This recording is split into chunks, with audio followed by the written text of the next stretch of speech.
Hello there. Welcome to Where's Wilmington. I'm Lisa Capalla, and we have a special episode of Where's Wilmington for you today. Usually we do this show in two segments, but today we're going to talk with Ken Gloss. He is from Brattle Books, which is one of America's oldest and largest antiquarian bookstores in Boston, right? That's a mouthful. Yeah, I had to write it down, so I got it right. And that's at Downtown Crossing. It's downtown, near between Washington, near the Opera House, that area. And it's been in my family since the 40s, but that was in Scully Square. We've been on West Street now almost 30-something years. Wow. And I'll tell you, the area downtown has changed dramatically, especially in the last few, but we're one of the things that stays. Nice. What we're going to do is we're going to talk with Ken a little bit, and then we're going to show you the footage that we took at a recent talk you did called Is There Value in Your Old and Rare Books? And that was at the Wilmington Library. How did that go? We're going to see it, but how was it? It went really well. There was about 65 people or so, which nice. For a library talk in the middle of the week was a very good crowd, and there were some very nice people there. And I give my regular talk, which right. is a while, but then I do question and answer, and at the end you do appraisals. And nice. I like to think people like to listen to me talk, but what it really is at the end they want to know, do they have anything in their right. attic, basement, cellar, you know, that rare treasure or find?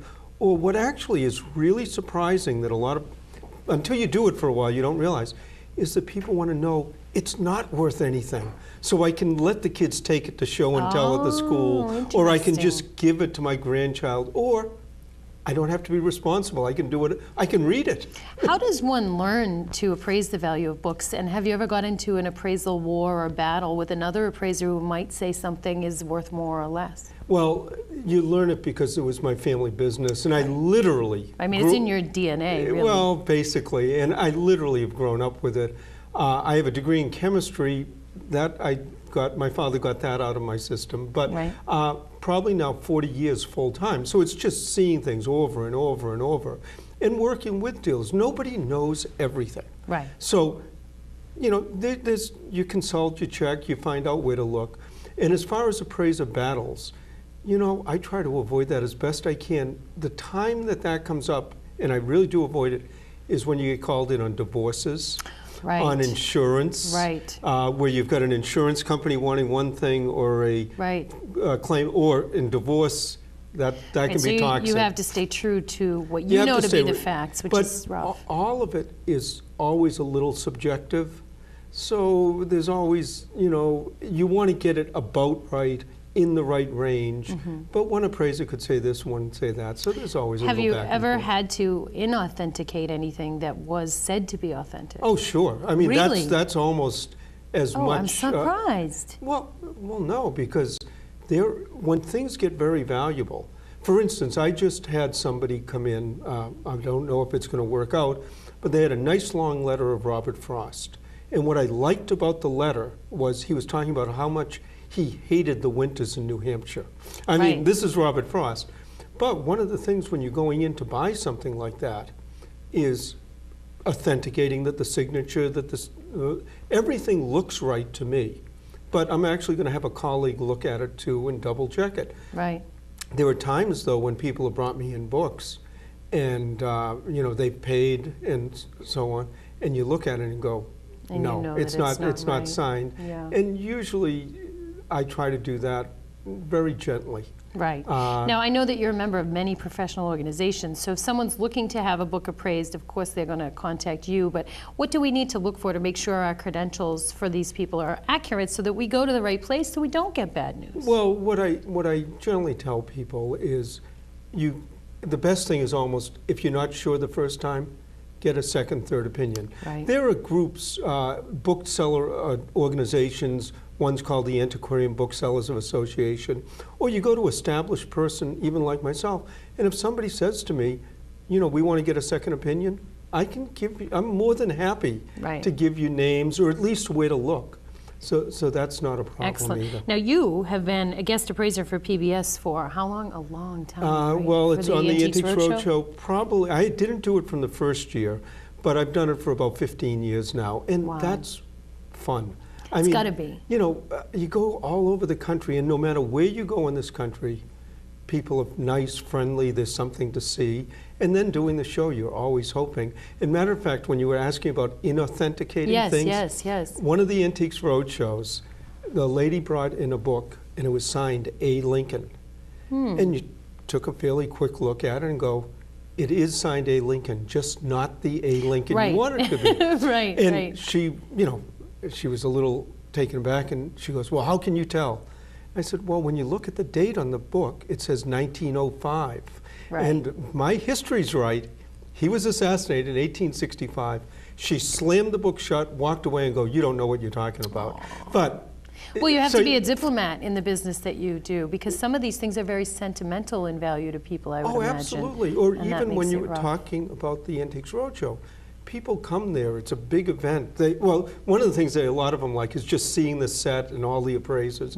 But they've been waiting in line many times, 2 hours, sometimes 3. And if they get up to you and go, oh, that's nothing. No, you want to touch it, hold it, give them, you've got lots of people.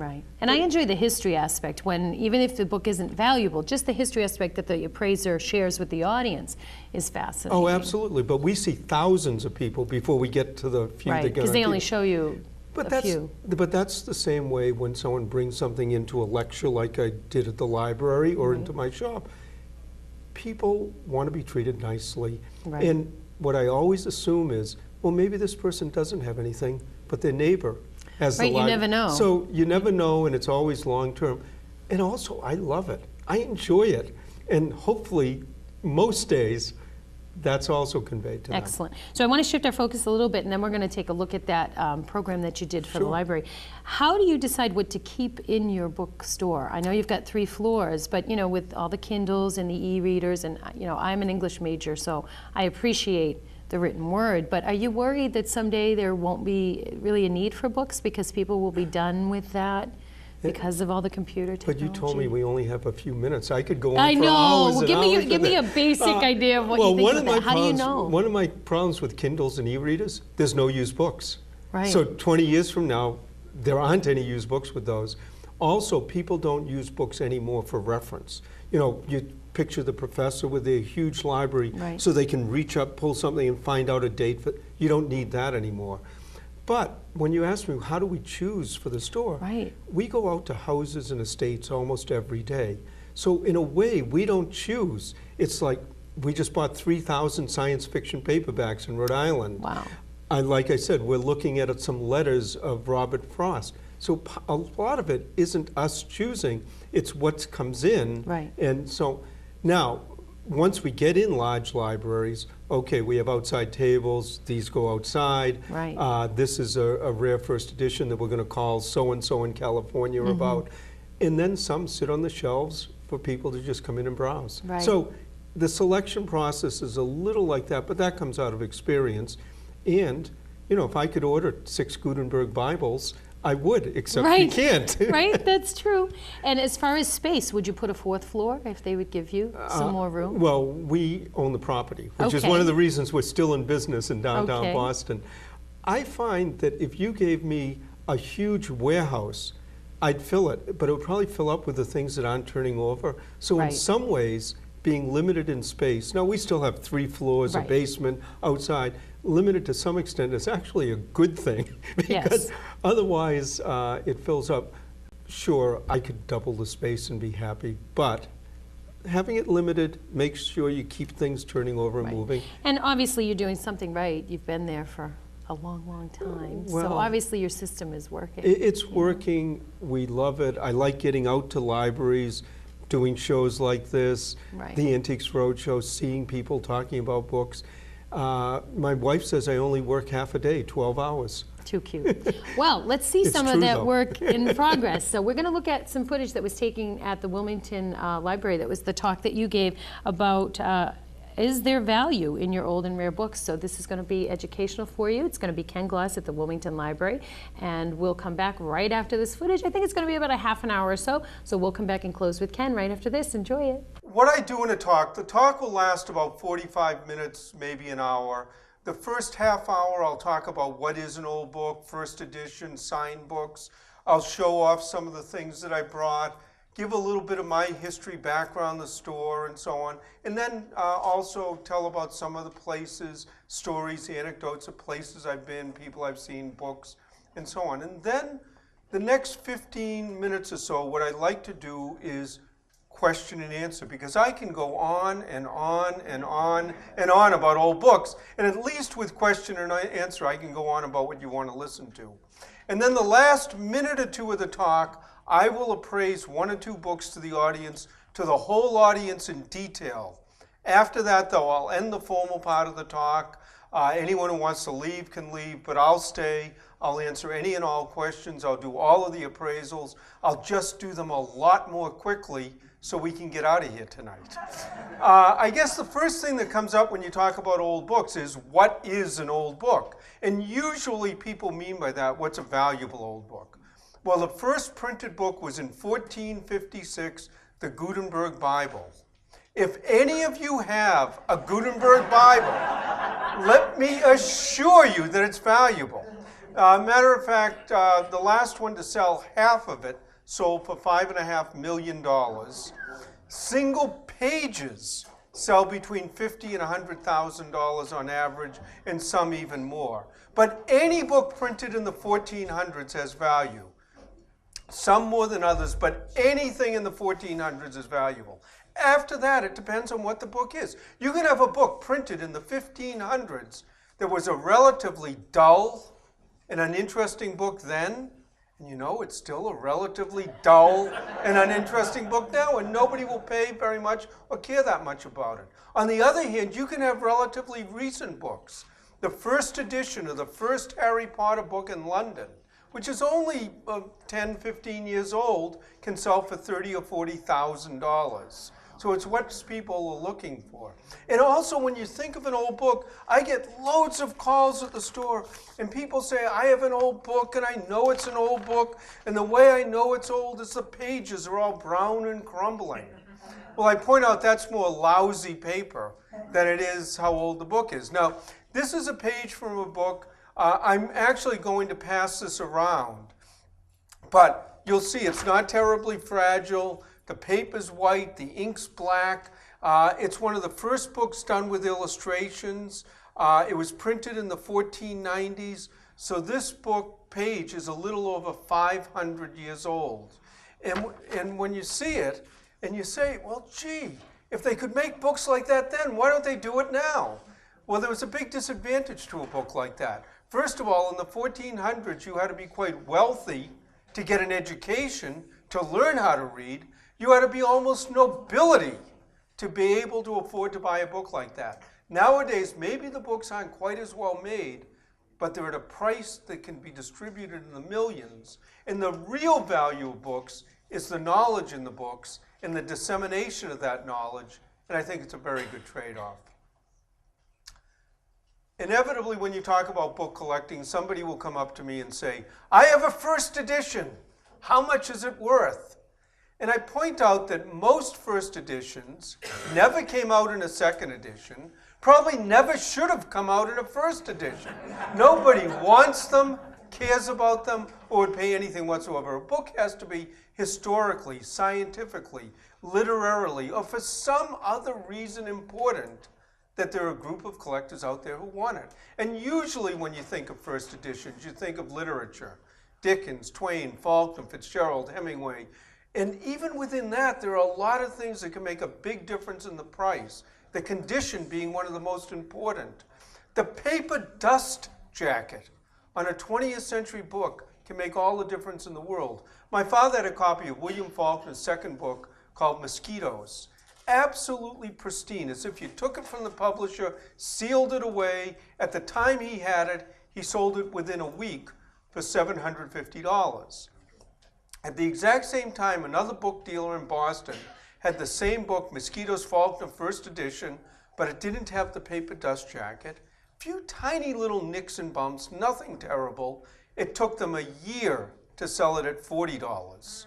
Because a lot of collecting is prestige. It's being able to say, look what I have. I have the best. I have the most wonderful. Essentially, I have what you don't have, and people who can afford it will pay absolute top dollar for the very, very best but might not consider spending anything at all for something even slightly less. Other things that can affect the value, signed by the author. Well, once again, if the author is unknown, unheard of, the fact that it's signed doesn't mean that much. Maybe one of your relatives wrote a book of poetry, had 50 copies, signed it, gave it to family members. Might mean an awful lot to your family, but it doesn't necessarily add much to the value. On the other hand, if it's signed by someone famous, maybe Ernest Hemingway, that could add hundreds, if not thousands of dollars to the value. And almost any type of collecting that you get into, there are nuances that add or subtract to the value. And I use signed books just to show that off a little. There are some authors that are almost impossible to get their signature. J.D. Salinger, for instance, who wrote Catcher in the Rye. He lived up in New Hampshire. He was reclusive. He didn't appear in public, essentially didn't publish. And other than to a very close personal friend, absolutely would not sign a book. Thus, his signature adds thousands of dollars to the value because you just can't get them. On the other hand, there was a local author, maybe some of you knew him, have some of his books, wrote wonderful ghost, sea, buried treasure, pirate stories of the New England coast, Edward Rose Snow. Now, he was a character, but he was a friend of my father's, and I remember one day he came into the shop, and he said to us, he had just been on Cape Cod, and he'd gone into a bookstore that he had never been in before, and Snow went right up to the section where his books were, pulled one off the shelf, opened it up, and exclaimed, "My, a rare, unsigned copy." And then he took out a pen and signed it, and then he introduced himself to the owner of the store. So books signed by Edward Rose Snow don't add as much to the value. We had a copy of F. Scott Fitzgerald's classic, The Great Gatsby. Now, just opposite what I was saying before, it was a first edition, but it didn't have the paper dust jacket. It was actually well worn and read. But when you open it up on the front end paper, it was inscribed to the greatest living poet, T.S. Eliot, sincerely F. Scott Fitzgerald. Now, in addition to this inscription, when Eliot read the book, he made marginal notes, comments, crossed things out, added things in, just about to every page of the book. That book now would be worth $200,000, $300,000, maybe even $400,000 because of the great association. One last story about signed books.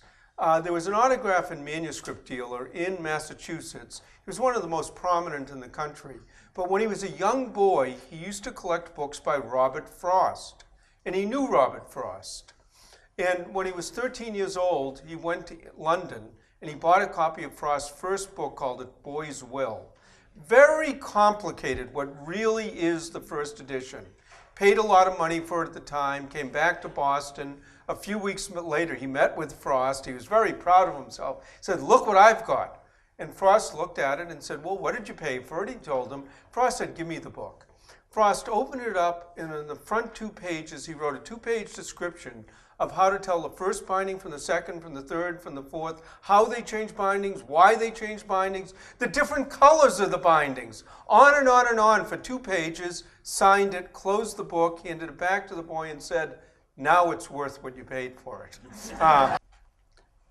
If you would ask me what's one item I would love to find, and I know this is small, and I know some of the things that I show off after this is small, but they'll be up here at the end. It's a little pamphlet here called Tamerlane by a Bostonian, done in 1827.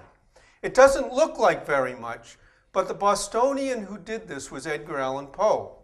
It's his first book. It's a classic rarity in American literature. Matter of fact, the first copy to ever really be recorded was in the 1890s. A dealer found it on another dealer's 10-cent table, bought a whole stack of books so it wouldn't stand out, and in 1890 sold it for $1,000. Then in the 1950s, there were 2 postmen in the New Bedford area who on the side were book scouts. And being postmen, they knew where all the yard sales were. They bought a trunk of books at a sale. Bottom of the trunk was a Tamerlane. Families got involved. They got to negotiating. After 6 months, they sold it for $10,000. Now, I don't know if it was worth it because they started out best of friends. By the time they sold it, they never spoke again. But they got their $10,000.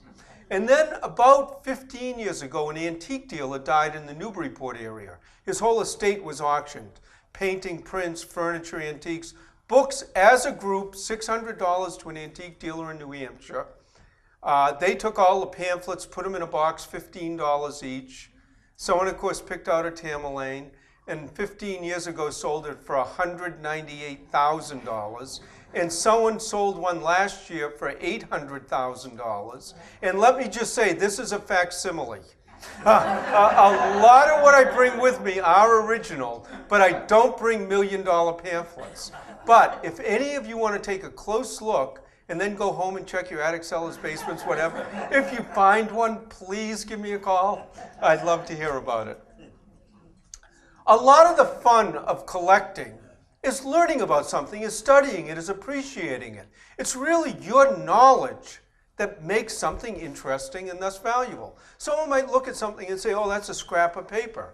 Someone else might say, that's a broadside that led to the Boston Tea Party, that led to the American Revolution, that led to our country's independence. So it's really that knowledge, understanding, and studying that makes something interesting. Now, this is an item that on the surface I think is interesting, but the story behind it is even more so. This is on White House stationery. It's dated April 11th, 1933, and it starts, Dear Jim, I want to send you this note to tell you how happy I am that you are to represent the United States in Poland. It's a most important post, etc., signed always sincerely, Franklin Roosevelt, and it's to the Honorable James Michael Curley, Mayor of Boston. Now, on the surface, it seems like a great honor. It's an ambassadorial appointment. Well, Curley didn't think it was such an honor. Matter of fact, I think he thought Roosevelt was trying to get rid of him, which, of course, he probably was. And Curley's response to Roosevelt was, remember, this was 1933. He said, in Poland, with Germany on one side, Russia on the other, you should send your worst Republican enemy to Poland. He said, matter of fact, if you think it's so important, why don't you quit and go there yourself? Now, Curley's opinion of Washington didn't change over the years. We also have 10 letters that he wrote to his wife when he was in Danbury prison. Now, even though these were personal letters, he was still very much the politician. And there was one quote I particularly liked. He had just gotten into prison, and he wrote to his wife, and he said, many of the four-legged creatures in my cell have more honor than the two-legged creatures in Washington. In any case, enough for Curley. Not everything we get are books, but we get letters, documents, pamphlets, brochures. Here's a program from the 1912 World Series where the Red Sox played the Giants. The Red Sox won the World Series in 1912, won a few times in the teens, and then up until a few years ago, I used to say I won't hold my breath, but now I, especially after last year, can smile an awful lot. But not only is it interesting as a baseball item, on the back there's an ad for Arrow shirts and collars. Collars are 2 for $1, shirts are $1.50 and $2. I don't know that you'll get them for that nowadays. It's also become very, very popular to go on cruises and cruise ships. I have a brochure here for a ship, tells you how wonderfully built, where to book passage. Anyone who wants to go on the Titanic. But, you know, almost anything you can think of, there are people out there who are interested. There are whole societies of Titanic historians who do nothing but study the Titanic. And there's also a tendency, when you talk about collecting, I mean, I talk about books and manuscripts and so on, but any type of collecting, all of a sudden you hear everything seems to be worth thousands, hundreds of thousands, millions of dollars. And I like to point out that not everything has to be high priced to be fun. Old Life magazines, for instance. Here's one with Errol Flynn on the cover. Another with Elizabeth Taylor when she was 15 years old. And the large majority of these sell for a few dollars, not much more. There are a few exceptions, but the large majority are very cheap. And matter of fact, we used to have on a wall by a stairway at the store about 100 to 200 of the more famous lives hanging. People would sometimes stop and stare at that wall for sometimes a half an hour, even an hour at a time, just sort of lost in thought and memory. They loved them for the pictures, the photographs, the articles, the covers, made wonderful birthday or anniversary presents if you fell on the right date. I have other things here. I have a cookbook from the 1700s. Some of the recipes are wonderful. And then you have How to Bake Eels the Common Way. I don't know if I want to bake them anyway, but that's beside the point. One of the most interesting parts about the business for me is going out to houses and estates.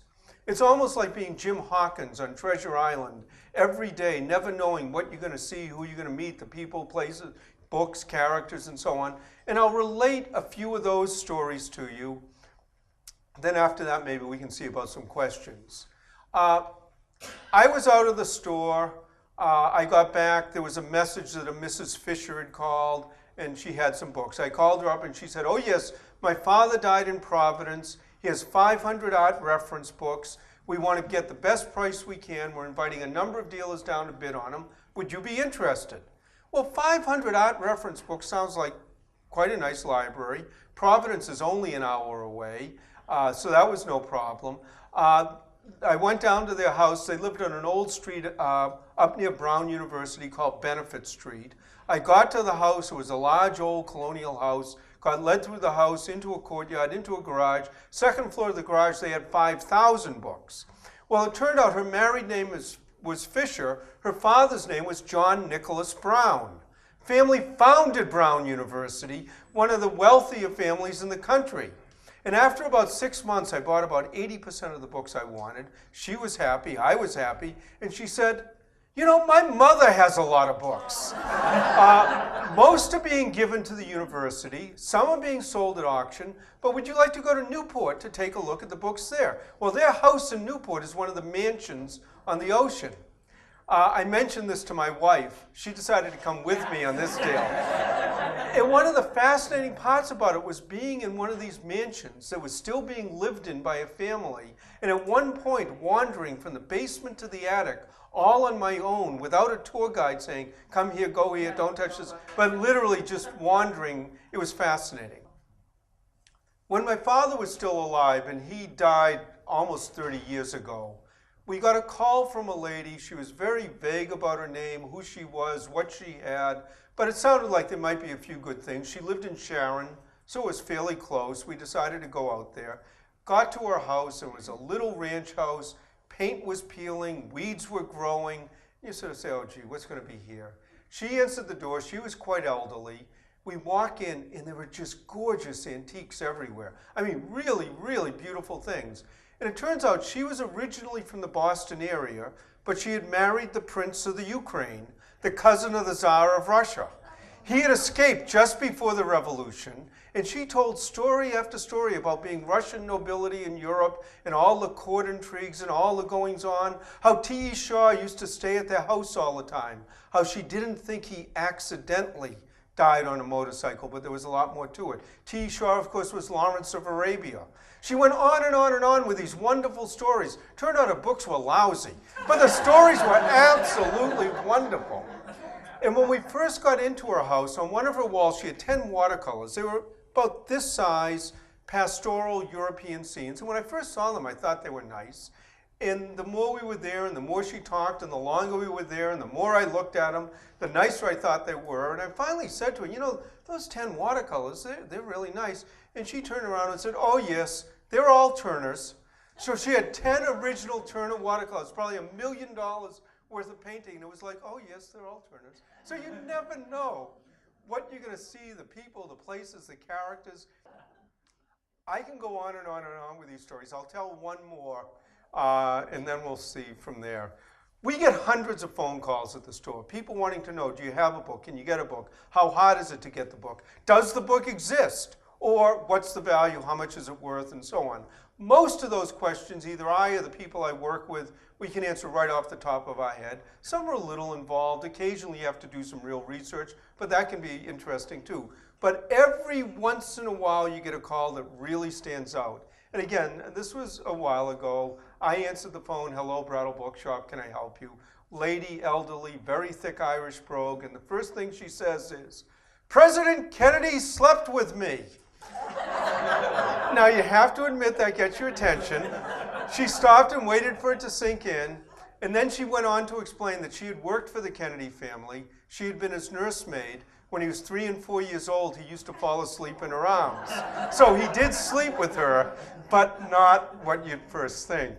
And what she had was a whole series of handwritten letters from the president.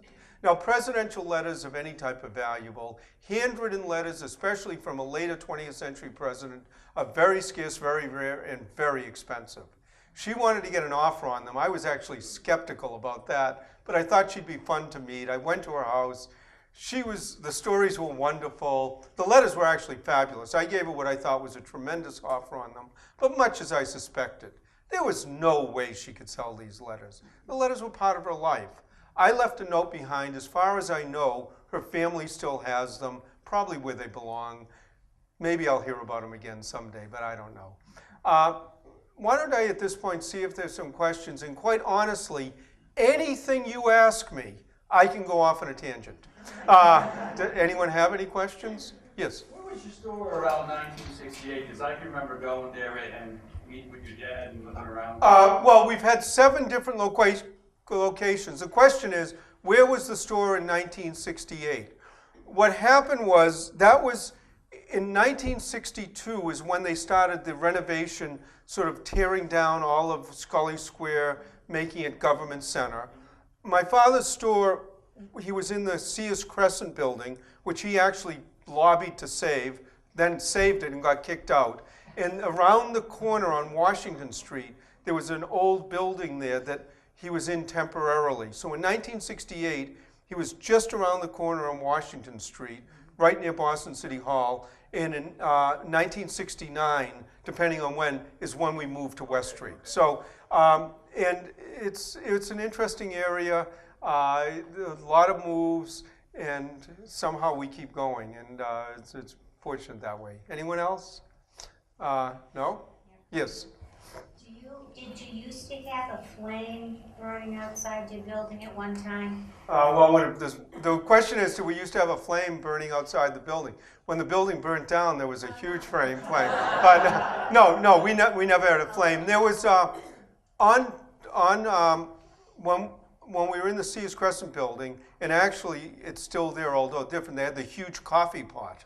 There was no flame involved in it, but I think that's what you. And actually, the coffee pot might still be there, but it's around the corner. And you know, it was a very interesting and very good place. A few years ago. Yeah. Anyone else? Yes. The Tamerlane that you had, you said it was a facsimile. Yeah. You know, probably easier to try to pass off as, you know, being the real thing. But are there people out there that actually will do a full book and try to pass it off as being, you know, maybe a first edition of you know? The question is, you know, the Tamerlane that I have here is a facsimile, and quite honestly, it's an exact facsimile. Now, if you had any knowledge of these things, you would know the paper's not right and so on. Or if I had an original, I wish I did, but I don't, and I could put it next to each other, probably from across the room, all of you could pick out the original from the other. But when you haven't seen the original or know what the paper should look like, it would be hard to tell. So you could go home, check your attic, cellar, basement, find a facsimile, you might not know, get excited, and then we do it. But the question really is, do people forge books and do whole first editions? Almost never. And one of the reasons that they don't do whole books and first editions, it's, first of all, the cost of doing that is so tremendously high, and the difficulty of doing it isn't. But what they do is they'll forge signatures, autographs, letters, maybe a document, which is a single piece of paper. And that's happened. Matter of fact, one of the greatest and tragic cases, about 15, 20 years ago, there was a man who was forging Mormon documents.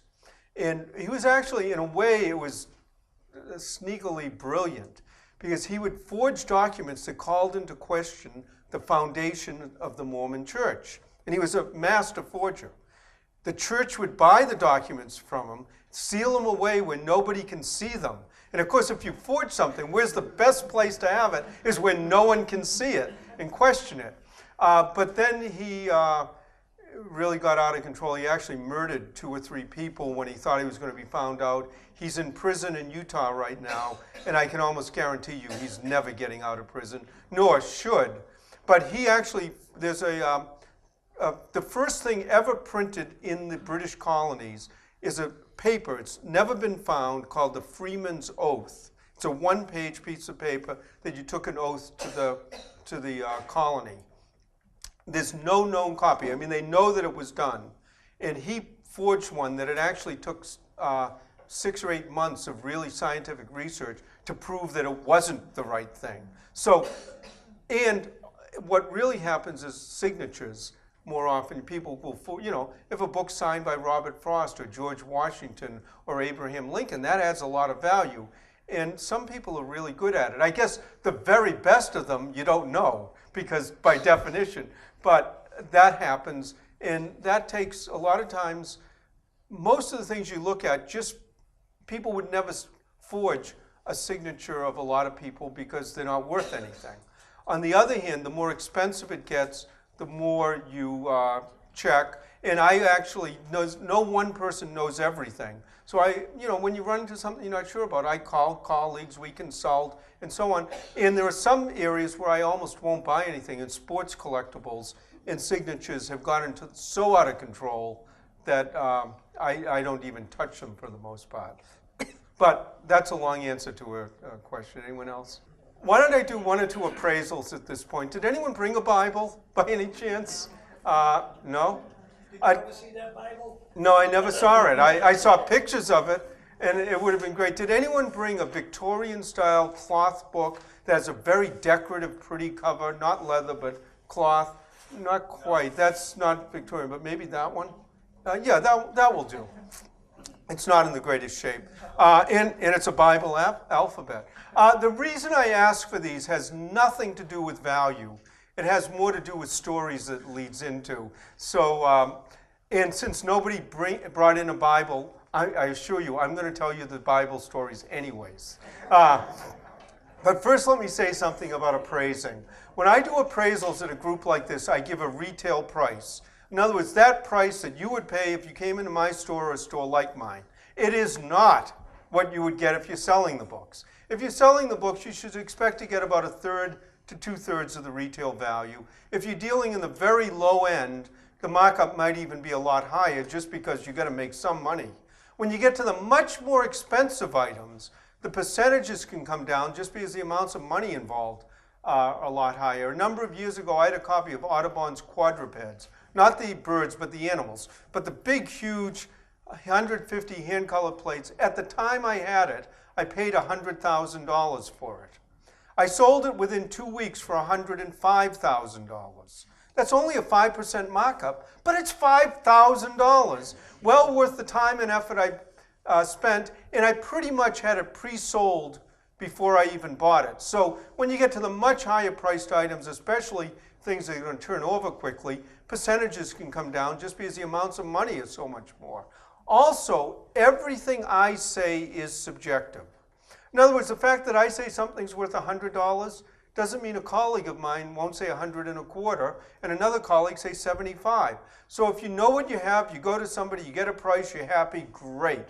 If you're not sure, get a second, third, fourth, fifth opinion. Matter of fact, it almost comes down to more how much time and effort do you want to spend, and there's nothing wrong with that. In any case, I like to end the talk finishing talking about Bibles. And one of the reasons I like to do that is the most commonly printed book of all time, probably always has been, probably always will be, is the Bible. And we sometimes get 5 and 10 calls a week with people who have 100, 200-year-old family Bibles. And in almost all of those cases, we have to say that if this is your family Bible, it's been handed down through the generations, sentimentally it's priceless. But monetarily, it might not be worth that much. Now, there are exceptions. There's the Gutenberg Bible, there's others, so it's always worth checking. And if you have these big Victorian Bibles with the beautiful embossed leather and clasps, they can sell between $100 and $300 because they make beautiful gifts for ministers, priests, divinity students. But break one clasp, have one hinge go, they lose all of that value. Now sometimes in those they also have family histories, births, deaths, marriages, and so on. And those can be invaluable to the local historical or genealogical society. But many times they just want to Xerox out those pages and maybe the title page. They don't want the whole Bible. One last story about Bibles. I did an appraisal at a large old church in Boston, well over a 100-year-old church. And they wanted me in there just to see if over the years they had accumulated any books that became valuable. They had a huge library. So I spent a day at this church. They actually had some really nice items.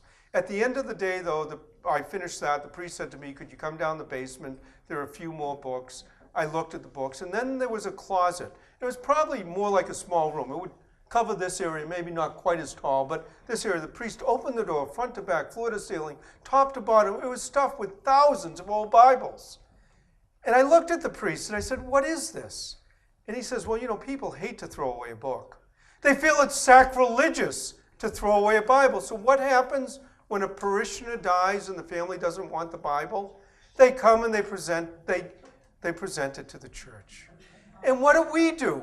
We very graciously accept it. We don't want to offend anybody. Then we go downstairs, open the door, throw it in with the rest of it. And he says, and we can't drive a dumpster up to the back of the church and fill it full of Bibles. It just wouldn't look right. I use that as an example to say that if you're going to give something to a charity, ask them if they want it first. If they want it and can use it, fabulous. But if not, you're really not doing anyone a favor. I'm going to end the talk in just a few seconds. I'm not bashful about it. I have my card. There are some there. Don't ever feel that you're bothering myself, the people I work with.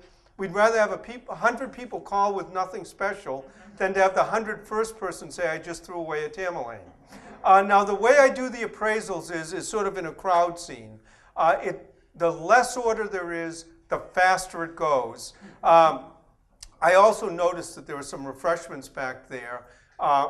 So, you know, if there's a bit of a line, you know, have a cup of coffee or I can tell you the cookies are very good.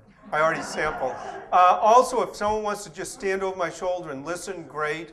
Last thing is, if you have a whole stack of books, I will do one, maybe two of them. If there's a line, I'll tell you to go to the end of the line.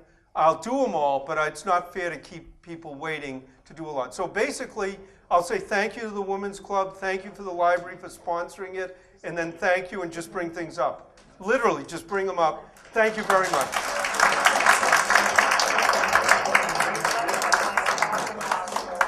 Welcome back. I hope you enjoyed that. What you just viewed was Ken Gloss, who is the proprietor of Brattle Books, and you, obviously, if you watch the footage, you know that. And that was all about the stuff that you did in Wilmington. So it looks like you had a good time. It was a great crowd, good time, interesting items. But one of the things I will say is if somebody couldn't make that or one of my future talks, the website is brattlebookshop.com. You can call, email, send photos. I mean, we do this all day long, and we're always hoping that one great treasure will show up, or something just good. Right. Or people just want the information if they're moving, if they're dealing with an estate. Is it worth something? Do we need to deal with it? Right. Again, and also, I'm sure you talked to them too about preserving these items and where you should keep them and all of that stuff. We could do a whole show on that. We get into that too. And, excellent. And I also like one of the things on your website too, talking about decorating with books. So, even if you're maybe not going to read them or you've already read them, there are other uses for books. Well, we're decorating a lot of movie sets, film. We had one person order 6,000 red books. They had to be some shade of red. And that was for a prop for the movies? No, that was for a department store. Wow. They had 100 locations, and they needed 60 books behind a red dress. Awesome. So you can take a look at all of that on Ken's website, which is brattlebooks.com. Brattlebookshop.com. It will show up. Easy enough. Thank you for coming to our town and coming to be on Where's Wilmington. I appreciate that. And thank you for watching. Just reminding you that the next time somebody asks you Where's Wilmington, you tell them right here and right here on WCTV. We'll see you next time.